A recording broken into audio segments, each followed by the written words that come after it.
যে শান্তির খুঁজে আমরা আছি, যে অশান্তি নিয়ে এই সিনাই অন্তরে বসবাস আমরা করছি, এক ঘরের ছাদের নিচে অনেক মানুষ থাকে কিন্তু কারোর সাথে কারো দিলের কানেকশন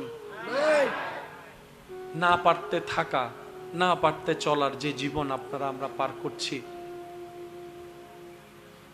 রাসূল পাক সাল্লাল্লাহু আলাইহি ওয়াসাল্লামের আদর্শ এই একটা জিনিসেই আপনার সব আমার সব পাল্টাই দিতে পারে। সুবহানাল্লাহ। ধর্ম প্রচারের আগে নবী রাহমাতুল লিল আলামিন মক্কার গলি দিয়ে যাচ্ছেন, এক ঘর থেকে কান্নার আওয়াজ শুনে নবীজি থেমে ওই ঘরে গিয়ে দেখলেন একজন কালো বর্ণের মানুষ, হাবশী গোলাম, তৎকালীন সময়ে কাজ করছে, শরীর থেকে ঘাম ঝরছে, চোখ থেকে পানি পড়ছে। নবী গিয়ে বললেন, ভাই আপনার এই অবস্থা কেন? তখন উত্তরে তিনি বললেন, ভাই আমার শরীরে অনেক গায়ে জ্বর, কিন্তু যার আন্ডারে চাকরি করি সে আমার প্রতি কোনো মায়া দেখায় না, মহাব্বত দেখায় না, আমাকে কাজগুলা বুঝাই দিতে হবে সকাল হতে হতেই, সেজন্য শরীরে জবাব দিয়ে দিয়েছে, কাজ করতে পারবে না, তারপর আমার করতে হচ্ছে, না হয় আমাকে মারের উপর মার দিবে, আঘাতের উপর আঘাত দিবে। যেই নবীকে আল্লাহ মেরাজের দুলা বানিয়েছেন, সুবহানাল্লাহ, যেই নবীকে আল্লাহ সমস্ত নবীদের ইমাম মাতার তাজ বানিয়ে দিয়েছেন, সুবহানাল্লাহ, যার প্রশংসায় রব্বুল আলামিন নিজেই কোরআনের আয়াত নাজিল করেছেন, সেই নবী ওই গোলামকে বলছে, যাকে সমাজে 2 পয়সার দাম দেয় না, ওনাকে বলছেন, ভাই আপনার শরীরটা অনেক অসুস্থ, আপনি একটু আরাম করেন, আপনার কাজটা আমি করে দিচ্ছি, আপনার কাজটা আমি করে দিচ্ছি। এবার সেই হাবশী গোলামটা বলে যে আপনি আমার কাজটা করে দিবেন, এটা তো বড় সৌভাগ্যের বিষয় আমার, কারণ কেউ তো কারো খবর রাখে না, আপনি তো আমার জন্য একটু দেখতেও আসছেন, চিনি না জানি না, এত উপকার করে দিচ্ছেন। তো যেহেতু শরীরে জ্বর ছিল, উনি আরাম করছে, নবী ওনার পক্ষ হয়ে সব কাজ করে দিয়েছে, সব কাজ করে দিয়েছে। এভাবে মাঝে মধ্যে গিয়ে আপনার নবী, আমার নবী, আমাদের নবী ওই অসহায় মানুষটার পাশে দাঁড়াতেন। যখন আল্লাহর হুকুম আসলো ইসলাম প্রচারের জন্য, আমার নবী আপনার নবী যখন বলা শুরু করলেন, ইয়া আইয়ুহান নাস কুলু লা ইলাহা ইল্লাল্লাহ, যখন লা ইলাহা ইল্লাল্লাহ ইসলামের দাওয়াত দেওয়া নবীজি শুরু করলেন, আপনারা জানেন আমার নবী থেকে মানুষকে সরানোর জন্য তারা একটা প্রপাগান্ডা শুরু করেছিল, মিথ্যা তহমত দেওয়া শুরু করেছিল। সেটা হচ্ছে নবীকে জাদুকর বলা হতো, নবীকে জাদুকর বলা হতো, নবীকে বিভিন্ন অপবাদ দেওয়া হতো যেন মানুষ নবী থেকে দূরে থাকে, নবীর কথা না শুনে। আস্তে আস্তে আস্তে যখন এই ইসলামের দাওয়াতটা ওই গোলামের কাছে কানের মধ্যে আসলো, ইসলামের দাওয়াত, তখন তিনি এই খবরটা যখন প্রচার শুনতে লাগলেন, একদিন রাতে নবীজি ওনার কাছে গেলেন ওনাকে দেখতে। এবার সেই গোলামটা নবীজিকে বলে, ভাই আপনাকে দেখে তো খুব ভালো মানুষ মনে হচ্ছে, আমি আপনাকে একটু সাবধান করি, আমি শুনেছি মক্কায় নাকি একটা জাদুঘর বের হয়েছে, নাউজুবিল্লাহ, যে নাকি এরকম এরকম নতুন খোদার দাবি করছে, নতুন খোদার প্রচার করছে, আপনি একটু ওনার থেকে সাবধানে থাকেন, ওনাকে নাকি যে দেখে সে ইসলাম ধর্ম গ্রহণ করে, আপনি কি ওনার থেকে সাবধানে থাকেন। গোলাম বলছে, সাবধান করছে আমাদের নবীকে, উনি বলতেই আছেন, আমাদের নবী শুনতেই আছেন। কিছুক্ষণ পর আপনার নবী, আমার নবী মুস্কি হেসে বললেন, ভাই আপনি যার থেকে আমাকে সেফ থাকতে বলছেন, আমি সেই মোহাম্মদ, আমি সেই মোহাম্মদ সাল্লাল্লাহু আলাইহি ওয়াসাল্লাম, আমি সেই মোহাম্মদ সাল্লাল্লাহু আলাইহি ওয়াসাল্লাম, যার থেকে আপনি আমাকে সাবধান থাকতে বলছেন। তখন ওই গোলাম বলে, দাঁড়িয়ে চিৎকার দিয়ে বলে, যদি আপনি সেই ব্যক্তি হন যে দাবি করছে এক আল্লাহ ছাড়া কোনো মাবুদ নাই, তাহলে জান চলে গেলে চলে যাক, পৃথিবী আমার দুশমন হয়ে যাক, আপনার কথার উপর আমিও সাক্ষী দিলাম, লা ইলাহা ইল্লাল্লাহ। চিৎকার দিয়ে বলেন সুবহানাল্লাহ। আমার ভাইয়েরা, শেষ ভালো যা সব ভালো, আল্লাহ দিয়েছেন ঠিকই, আমরা নিতে জানি না। আল্লাহ পাক রাস্তা সহজ করে দিয়েছেন, আমরা হাঁটতে জানি না। দোষ আমাদের, ব্যর্থতা আমাদের, কমতি আমাদের। এই ব্যর্থতার মধ্যেই থাকবো, কমতির মধ্যেই থাকবো, নাকি একটু চেষ্টা করব যেন একটু শুধরে আসি? ওই চেষ্টাটাই রবের কাছে বড় পছন্দ, বান্দা যখন চেষ্টা করে। সুবহানাল্লাহ। ইমানদার ভাই, সব ক্যালকুলেশন আমারটা আমি করব, আপনারটা আপনি করবেন। জান্নাতে যাওয়ার জন্য নেক আমলের দরকার আছে না নাই? নেক আমলের ভিতরে নামাজ, রোজা, হজ, যাকাত, তাসবিহ, তাহলিল, বিভিন্ন সেক্টরের ইবাদত আছে না নাই? আমরা যাই ইবাদত করি, জান্নাতে যাওয়ার মতো আশা রেখেই তো করি। এই ইবাদত কবুল হলে জান্নাত পাবো, কোনো সন্দেহ নাই। কিন্তু আমি সবার কাছে একটু আবদারের সাথে অনুরোধ করব, একটু খেয়াল করি। আমরা এমন বোকা, জান্নাতে যেতে গেলে যে নেক আমলের দরকার, যা আমরা বিভিন্ন জায়গায় আপন আপন জায়গা থেকে চেষ্টা করে পরিশ্রম করে অর্জন করি, আমরা গাদারাই আবার কি করি, অনেক নেক আমল নষ্ট করে ফেলি রিয়ার কারণে। অনেক নেক আমল আমাদের নষ্ট হয়ে যায় হিংসার কারণে। অনেক নেক আমল আমাদের নষ্ট হয়ে যায় অহংকার করার কারণে। অনেক নেক আমল আমাদের ধ্বংস হয়ে যায় মানুষের নামে গীবত করার কারণে। আমরা অর্জন করি পার পাওয়ার জন্য, আবার আমরাই নিজেদের নেক আমলগুলোকে নিজেরাই নষ্ট করে ফেলতেছি বিভিন্নভাবে। তো এখন প্লাস মাইনাসের হিসাব করলে কি দাঁড়ায়, এদিকে প্লাস এদিকে মাইনাস, প্লাসে মাইনাসে মাইনাস। মূল কথা বলতে গেলে আসলে আমাদের গোডাউনে জান্নাত পাওয়ার মতো কিচ্ছু নাই, কিন্তু তারপরও মনের কোণার মধ্যে কিঞ্চিত একটু আশা, একটু ভরসা আছে। সেটা কি, আমাদের রব তো রহমান, আমাদের রব তো রহিম, আমাদের নবী তো রাহমাতুল্লিল আলামিন। এটা আল্লাহও জানে যে আমরা আমল দিয়ে কেউ জান্নাত যেতে পারবো। সেজন্য আল্লাহ তাআলা রহমতে কি করলেন, আল্লাহ পাক বলে যে কোন রকম ঈমানটা শক্ত করে ধরে রাখো, নেক আমল করার চেষ্টা করিও যতক্ষণ তোমার নিঃশ্বাস চলবে। সুবহানাল্লাহ। আর বেশি বেশি তুমি ইস্তেগফার তওবা করিও, আর আমার নবীর উপর দরুদ পড়িও। জীবনে যা পাও সেটা শুকরিয়া করিও, বাকি রাস্তা আমি আল্লাহ দেখে দিব। লা তাকনাতু মির রাহমাতিল্লাহ, তোমার টেনশন করা লাগবে না, রহমান আছে তো, রহিম আছে তো, তুমি আসো ঈমান নিয়ে, আমি আল্লাহ বাকি রাস্তা সহজ করে দিব। বলেন সুবহানাল্লাহ। আল্লাহ তাআলা আমাদের সবাইকে বুঝার তৌফিক দান করুন। আমিন। একজন আল্লাহওয়ালা ব্যক্তিকে প্রশ্ন করা হয়েছিল, হুজুর সুখী হতে চায়। একজন আল্লাহওয়ালাকে প্রশ্ন করা হয়েছিল, হুজুর আমি সুখ পেতে চাই, সুখী হতে চাই, আমি কি করব? তখন শুধু উনি একটা কথা বলেছেন, আল্লাহ যা দিয়েছে সেটার উপর খুশি হয়ে শুকরিয়া করতে থাকো, তোমার মতো সুখী পৃথিবীতে আর কেউ হবে না। সুবহানাল্লাহ। বিশ্বাস করেন, যত শুকরিয়া করবেন আর যত মুখে হাসি রাখতে পারবেন, মন না চাক তারপরও জোর করে হাসবেন।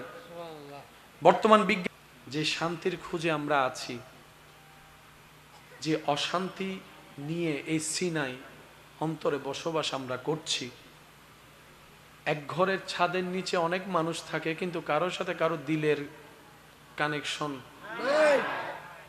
না, পারতে থাকা, না পারতে চলার যে জীবন আপনারা আমরা পার করছি,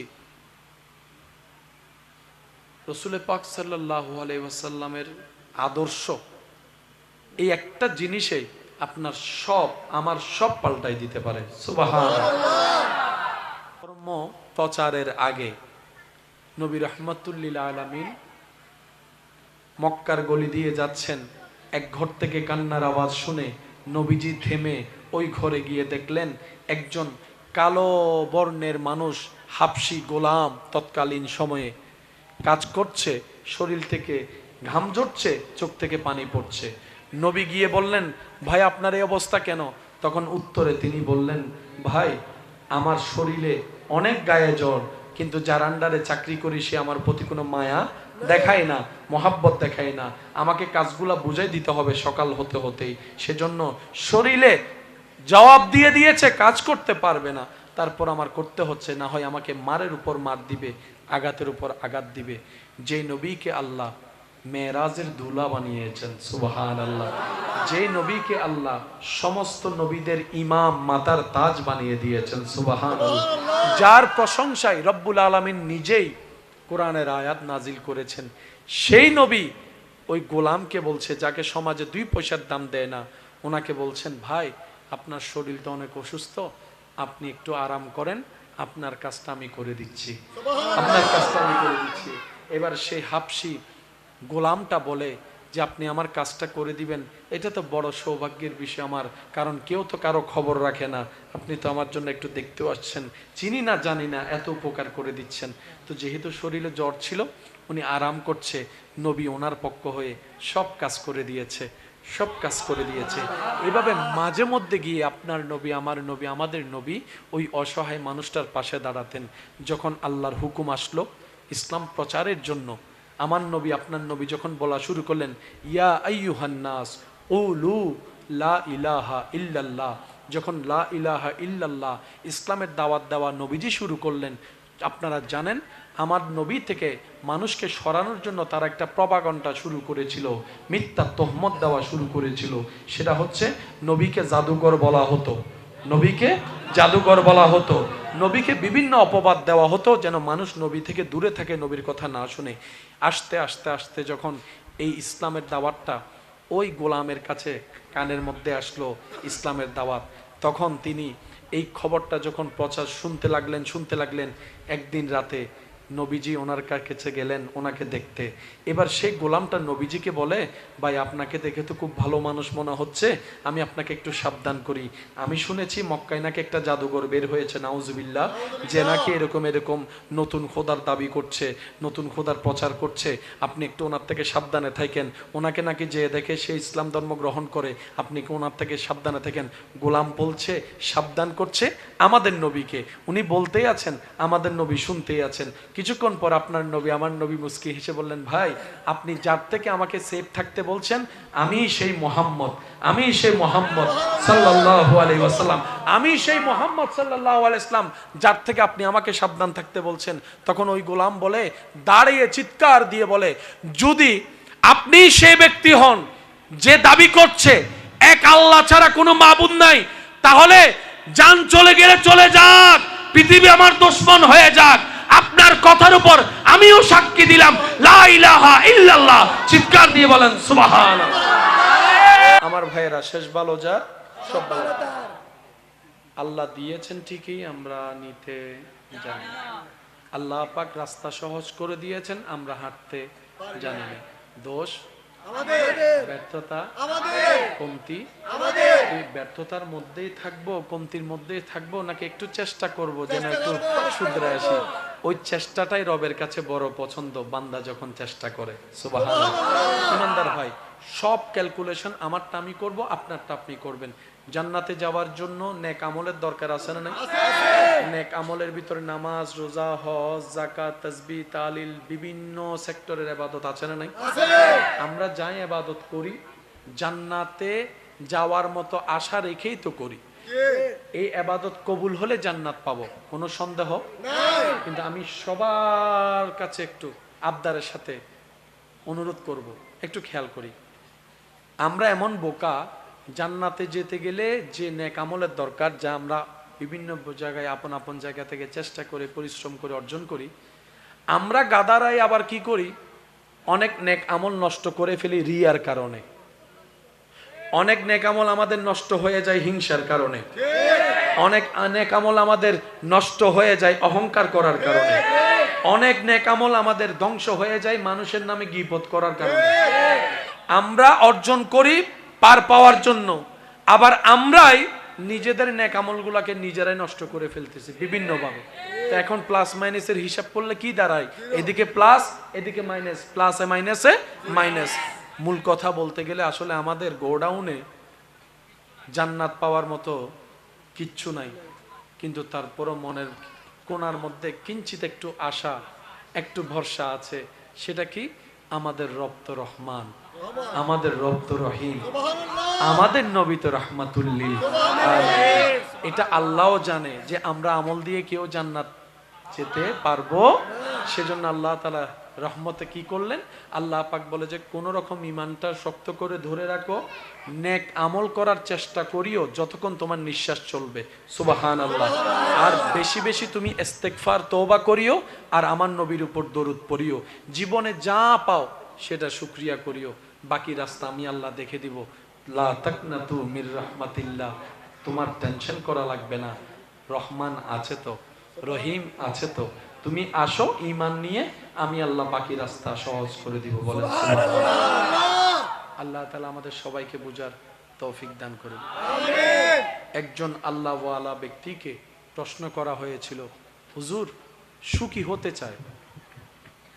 একজন আল্লাহওয়ালাকে প্রশ্ন করা হয়েছিল, হুজুর আমি সুখ পেতে চাই, সুখী হতে চাই, আমি কি করব? তখন শুধু উনি একটা কথা বলেছেন, আল্লাহ যা দিয়েছে সেটার উপর খুশি হয়ে শুকরিয়া করতে থাকো, তোমার মতো সুখী পৃথিবীতে আর কেউ হবে না। সুবহানাল্লাহ। বিশ্বাস করেন, যত শুকরিয়া করবেন আর যত মুখে হাসি রাখতে পারবেন, মন না চাক তারপরও জোর করে হাসবেন।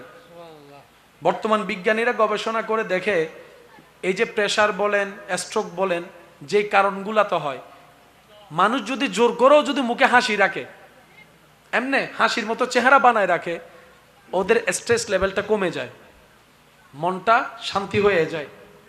আর হাসি মুখ দেখলে অন্য মানুষের, যাদের মন পরিষ্কার, তাদের চেহারার মধ্যেও হাসি ফুটে যায়। সুবহানাল্লাহ। আল্লাহ তাআলা আমাদের সবাইকে নেক আমলের জিন্দেগি করার তৌফিক দান করুক। আমি আমার সকল ভাইদের কাছে আমার একটা অনুরোধ, আমরা এখন সালাতু সালামে যাব। এই রাস্তা যেটা আছেন আপনারা একটু এদিকে চেপে যাবেন, আর মুনাজাত শেষ করে আপনারা কষ্ট করে 2টা মিনিট দাঁড়াইতে পারবেন? পারবেন? আমাকে একটু বের হওয়ার সুযোগ করে দিবেন, আমি বের হয়ে গেলে তারপর আপনারা নর্মালি বের হতে পারবেন। তবে যেহেতু আমাদের রাস্তা চিপা, আপনার পাশে ছোট বাচ্চা থাকলে একটু খেয়াল রাখবেন, মুরব্বী থাকলে খেয়াল রাখবেন, কারণ যুবকরা ধাক্কা খাইলে আবার উড়িত তারিব।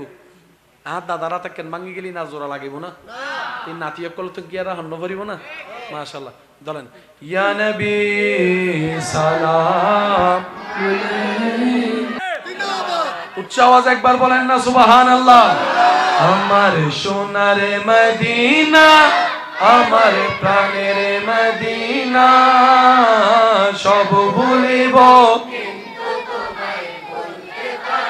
না, সবাই সোনার মদিনা, আমার সব ভুলিব, ভুলিনি ভুলব না, ভুলতে পারি না, ভুলিনি না, সব ভুলিব কিন্তু তোমায়। উচ্চ আওয়াজ একবার বলেন মারহাবা। বিজ্ঞানীরা গবেষণা করে দেখে, এই যে প্রেসার বলেন, স্ট্রোক বলেন, যে কারণগুলা তো হয়, মানুষ যদি জোর করেও যদি মুখে হাসি রাখে, এমনি হাসির মতো চেহারা বানায় রাখে, ওদের স্ট্রেস লেভেলটা কমে যায়, মনটা শান্তি হয়ে যায়। আর হাসি মুখ দেখলে অন্য মানুষের, যাদের মন পরিষ্কার, তাদের চেহারার মধ্যেও হাসি ফুটে যায়। সুবহানাল্লাহ। আল্লাহ তাআলা আমাদের সবাইকে নেক আমলের জিন্দেগি করার তৌফিক দান করুক। আমি আমার সকল ভাইদের কাছে আমার একটা অনুরোধ, আমরা এখন সালাতু সালামে যাব। এই রাস্তা যেটা আছেন আপনারা একটু এদিকে চেপে যাবেন, আর মুনাজাত শেষ করে আপনারা কষ্ট করে 2টা মিনিট দাঁড়াইতে পারবেন? পারবেন? আমাকে একটু বের হওয়ার সুযোগ করে দিবেন, আমি বের হয়ে গেলে তারপর আপনারা নর্মালি বের হতে পারবেন। তবে যেহেতু আমাদের রাস্তা চিপা, আপনার পাশে ছোট বাচ্চা থাকলে একটু খেয়াল রাখবেন, মুরব্বী থাকলে খেয়াল রাখবেন, কারণ যুবকরা ধাক্কা খাইলে আবার উড়িত তারিব। দাদারা থাকেন ভাঙ্গি গেলি না জোড়া লাগিব না, এই নাতিয় করলে তো কি আর হন্ন ভরিব না। মাশাআল্লাহ, বলেন ইয়া নবী সালাম, উচ্চ আওয়াজ একবার বলেন না সুবহানাল্লাহ। আমার সোনার মদিনা, আমার প্রাণের মদিনা, সব ভুলিব না, সবাই সোনার মদিনা, আমার সব ভুলিব, ভুলিনি ভুলব না, ভুলতে পারি না, ভুলিনি